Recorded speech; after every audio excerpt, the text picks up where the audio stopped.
So Christmas has come and gone and the kids are ready to have fun. India Under-19's tour of South Africa begins tomorrow with 5 T20s to be played in Pretoria.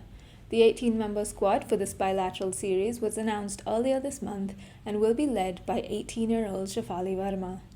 I'm Ananya Upendran and I'm here to talk a little about the squad, the staff, and some other stuff. So the team itself has a pretty settled look to it, with Verma and Ghosh bringing a lot of strength to what looks like an already strong batting lineup, with vice-captain Shweta Sarawat, there's Jeet, Richa, Soumya Tiwari and Shikha Shalot, and of course there's the hard-hitting Sonia Mendia. Hrishita Basu, the second wicketkeeper in the squad, will add some inventiveness and energy to that lineup as well. The fast bowling cartel has a settled look to it, with Titas Shodhu, Shabnam MD, Hurley Gala and Falak Naz, and then there's Yashasri as well, all fighting for what I hope are at least 3 spots in that 11. In my mind, I think Hurley, who had an excellent series against New Zealand development squad in Mumbai, has probably sealed her spot in that 11, and her all-round abilities may have something to do with it. And finally, like any Indian spin contingent, this Under-19 contingent is extremely strong as well. The duo of Mannat Kashyap and Sonam Yadav, the left-arm spinners, will be joined by leg spinner Parshvi Chopra, and the quartet of off-spinners, there's Archana Devi, there's Najla CMC from Kerala, Sonia Mendia as well, and from all the reports that I've heard, Soumya Tiwari is ready to bowl again.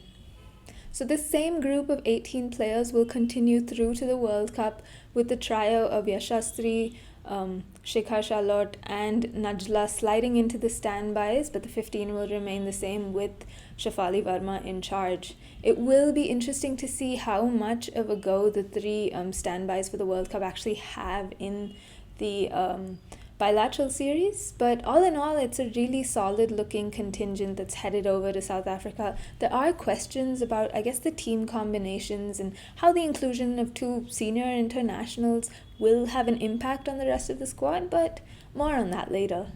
Now on to the staff. The selectors chose to throw a curveball when it came to the squad itself, but the staff, luckily, unlike the senior team, it has quite a settled look to it. Nushin Al-Khadir, who has been in charge of this squad since the quadrangular series. She was in charge of India A. She also took charge of the team for that series against New Zealand development squad. She has been retained as head coach. She will be joined by Apurva Desai, who's the batting coach. There's Rajiv Datta, the bowling coach, and Munish Bali is the fielding coach. And they will replace Sunetra Paranjpe and Shravani Debnath, who assisted Nushin during that New Zealand series. And while the trio were not involved in the previous squad, I'm talking about the male trio of Apurva Desai, Munish Bali and Rajiv Datta, they weren't involved in the series against New Zealand, but they have been keenly involved with this group for the last 6 to 7 months.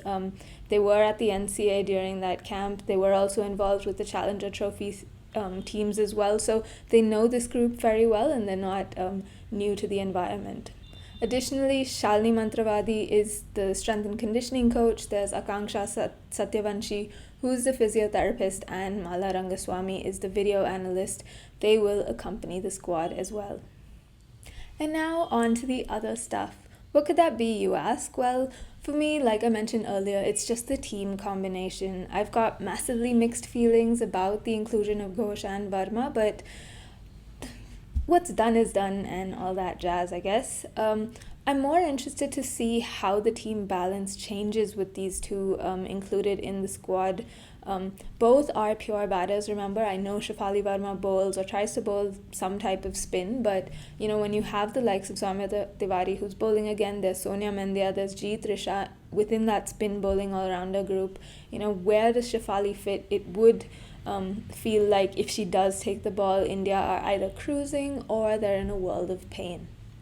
Anyway, back to the combinations. Shafali will slot in at the top of the order, and you assume she'll be joined by Shweta Sarawat, who has been in prolific form. Didn't have the best series against New Zealand development, but she has been at the top there and thereabouts of the run charts in every tournament she's played this season.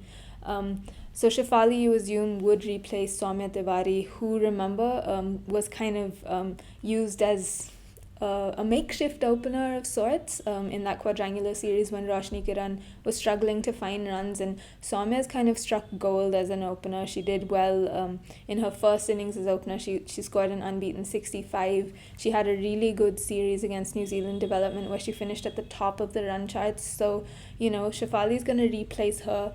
What does that mean for Soumya? Does she come in at number 3? Hrishita has done really well for India under-19 at that, number 3, number 4 slot. So will Soumya slot down? Does that mean Hrishita moves lower down? And will that then mean Sonia Mendya and Richa Ghosh slide further down? It just feels like there's probably too much movement. I guess, the exclusion of Shikhar Shalot does open up that extra batter position for Soumya, so maybe that's something that could happen. Additionally, Soumya starting to bowl, so does that mean Archana Devi then misses out because there's Sonia Mendya who bowls off spin as well? So there are a lot of combinations, there are a lot of questions there. The inclusion of Richa Ghosh again, it means that Hrishita Basu slides out of that 11. She was a central figure in this India under-19 squad. She has kept really well through the season. I think she just adds so much energy, so much inventiveness into that lineup, not just with the bat but with the gloves as well. She's just really, really good, and I think if I were to compare her with Richa as a keeper, I'd say Hrishita is probably the better keeper. Would she get in as a pure batter? I'm not quite sure. She is very good, but who does she displace? She's also a very good fielder, so will India take the risk of playing her as a fielder? But I guess this bilateral series will give us a clearer idea of what is going to happen, what direction the team is going to take with regards to the combinations, I guess. And then, of course, there's the other thing. They have 5 games. They will want all of their players to kind of get a sense of the conditions, so maybe give all of them a bit of game time.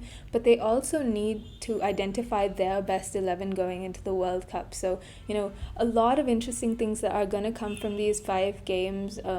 And there's just so much that these 2 inclusions, as much as they have strengthened this Indian team, it also does feel like they've messed with things as well. So, but before I go off topic, I should probably, just shut up and head off. Remember to follow me on Twitter and Instagram on the handles mentioned below.